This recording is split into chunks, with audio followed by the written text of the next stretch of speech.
last week we talked about a guy named Paul who traveled throughout the entire Roman world to spread the message of Jesus. We saw him go to the city of Philippi in Macedonia. And I have a question for you. Does anyone remember who was with Paul on that journey? That was a tough question. He was actually with a few people. Paul was with Luke, who actually wrote the Gospel of Luke and the book of Acts. Paul was also with Silas, who was with him in prison too. And there was one other person who was with him. Who was it? That would be Timothy. Oh, hey, look everybody. It's the Apostle Paul. Wow, so great to have you with us, really. It's an honor. Well, I heard you've been talking about my journeys, so I thought, hey, I got some extra time here. Why not swing by and share some of them stories? Well, great. Come on, let's, well, there's no seats, but sorry, I wish you could sit down. Actually, I'm really interested in Timothy's story. Oh, not my stories? I just thought. Well, this is awkward. Well, I mean, we do talk about you a lot, and maybe we can have you back sometime to share some of your own stories, but today I thought it'd be more helpful for the kids and if you shared some of your stories about Timothy. Timothy. Yeah, I know. He became like a son to you. Maybe you can just start with sharing how you came to meet Timothy and how he came to meet Jesus. Yes, well, Timothy is a great guy. So on my first journey, Barney and I traveled to a city named Lystria. What? Wait, Barney? Yeah, you know, Barnabas. To you guys. Yeah. Good old Barney. Boy, he really doesn't like being called that. Anyways, Barney and I traveled to a city called Lystria. Fun fact, do you know that there is this invention of a mouthwash called Listerine? No, I didn't know that. That's really interesting. Because it is not true. Gotcha! Got me. Oh, you guys are gullible. Anyways, while we were in the city, we healed a man through the power of Jesus. Well, this caused quite a commotion in the city. The people all swarmed around us like we were celebrities, and they thought we were Greek gods. They even tried to make worship and music to sacrifice to us. Not good at all. But we stopped them, and then I was able to tell the people there should be the one they should worship, Jesus. Jesus, wow, that's pretty amazing. But how does Timothy fit into this story?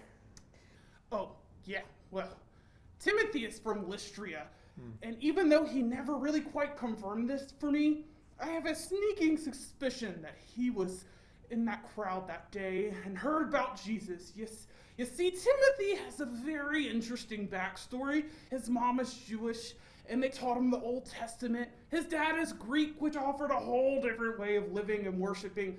But when Timothy heard about Jesus, he believed. So, is that when Timothy joined you?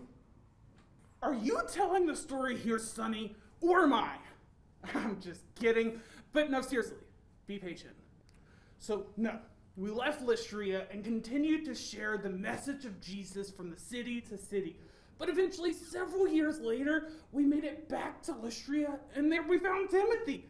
People all around Lystria had such good things to say about Timothy that we decided to take him on the rest of the journey.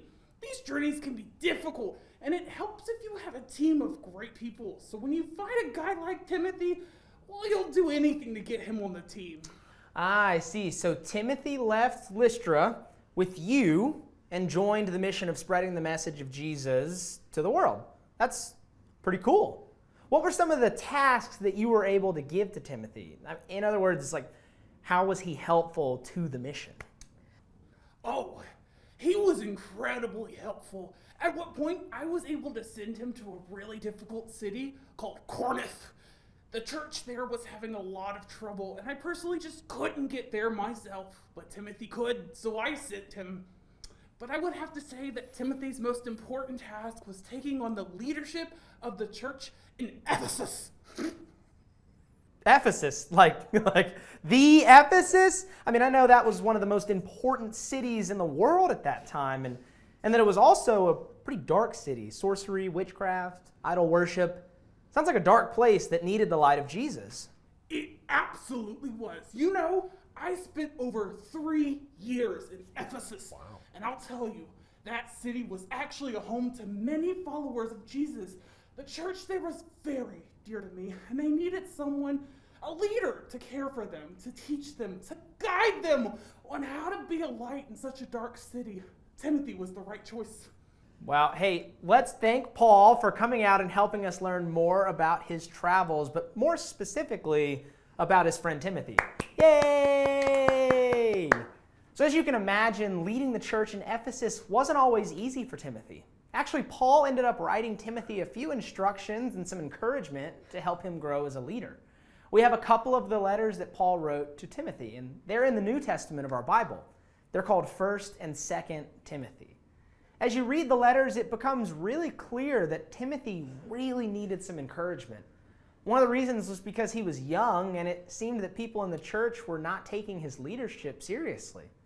But check out what Paul wrote to him. Don't let anyone look down on you because you were young. Set an example for the believers in what you say and in how you live. Also set an example in how you love and in what you believe.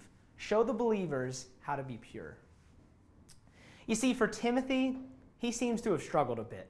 He struggled to ignore the voices telling him that he was too young, that he wasn't ready yet, that he should leave the important stuff to those who were older and better prepared. But Paul told Timothy, you're ready. You can make a difference now. Make a difference in what you say and how you live. Make a difference in the way that you love and what you believe. Show everyone what it means to live the right way. Not sometime in the future, but right now. So today, as we close, I want you to think about this. Reveal the question. How can you make a difference right now?